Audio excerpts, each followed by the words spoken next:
Je remercie tout le monde ici, tous ses amis, surtout ses amis qui ont été présents au moment où elle avait besoin d'eux. Et je remercie tout le monde pour lui avoir donné envie de rester là. Parce que c'est extraordinaire. C'est extraordinaire. Elle a voulu rester là pour justement cette ville, cette région, ces gens. Et c'est vraiment extraordinaire. Voilà, on lui a dit, viens, rentre. Elle n'a pas voulu parce qu'elle m'a dit, ma vie est là et je veux rester là. Voilà, ça c'est quelque chose d'extraordinaire. On ne peut pas dire plus que ça.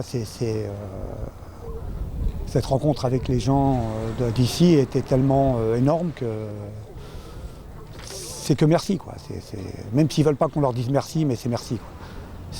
Elle a quitté chez nous il y a 13 ans et elle n'est jamais revenue, quoi. Parce que sa vie était là. Voilà. Un mot sur votre fille, sur son caractère. Tout le monde nous l'a décrit comme la joie de vivre, une fille courageuse. Ah ouais, c'était une fille extraordinaire. C'est-à-dire qu'elle avait toujours le sourire. Elle parlait à tout le monde. La preuve, c'est qu'elle avait fait son métier de faire des bijoux et de vendre ces bijoux dans les foires, dans les clubs, juste pour avoir du contact. Donc elle avait vraiment la joie de vivre. Voilà, elle a partagé avec ses amis, avec ses enfants. Et encore une fois, ses enfants, c'était sa vie. C'était sa vie. Si elle est restée là aussi, c'est pour eux. C'était pour eux aussi. Malgré, je vous dis, elle a accepté beaucoup de choses pour eux. Elle a accepté les jugements pendant des mois, sans rien dire, parce que pour ses enfants. Vous l'aviez régulièrement au téléphone ? Oui, elle me donnait des nouvelles. Elle me donnait des nouvelles des enfants, de la situation, comment ça se passait. Moi, je suis venu plusieurs fois depuis le mois d'octobre, justement parce qu'il y avait ces problèmes de séparation, ces problèmes d'enfants et tout. Et je suis reparti et je revenais, je repartais, je revenais.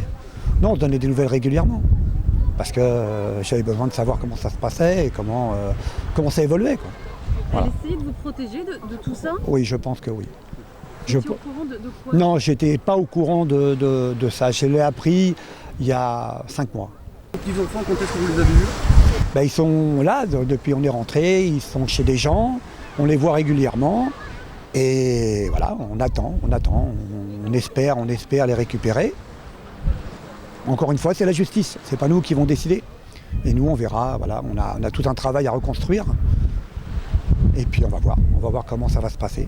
Qu'est-ce qui vous anime aujourd'hui ? La tristesse, la colère, l'amertume ? La tristesse, c'est sûr. La colère, je l'ai en moi. Mais comme je vous disais tout à l'heure, la colère, c'est pas moi qui va l'apaiser. C'est pas ce qui va se passer autour. J'espère que la justice fera son travail jusqu'au bout et que je puisse moi me libérer de ce poids au moment où il y aura verdict et que la justice aura traité cette affaire clairement. Voilà. Vous avez un message aujourd'hui à faire passer ? Oui, mon message c'est très clair. Comme j'ai dit tout à l'heure, j'espère que la mort de ma fille fera bouger, qu'on n'entendra pas ce genre de femmes battues et qu'au bout de 15 jours, 3 semaines, on n'en entende plus parler parce qu'il y a un autre événement. Non, c'est un combat de tous les jours. C'est ce que j'ai dit tout à l'heure, vous mesdames, qu'on vous écoute, parce que c'est trop important de vous sortir de ça quand vous en avez besoin. Ça ne doit pas être vos amis qui vous sortent de là, ça doit être des gens compétents qui vous ouvrent la porte, qui vous protègent quand il y a des coups. Voilà, c'est pas à vos amis de le faire. Même s'ils le font, c'est à des gens. Voilà. Il n'est pas normal qu'on laisse ressortir une femme quand elle vient porter plainte parce qu'elle a eu des coups de son mari. C'est pas normal.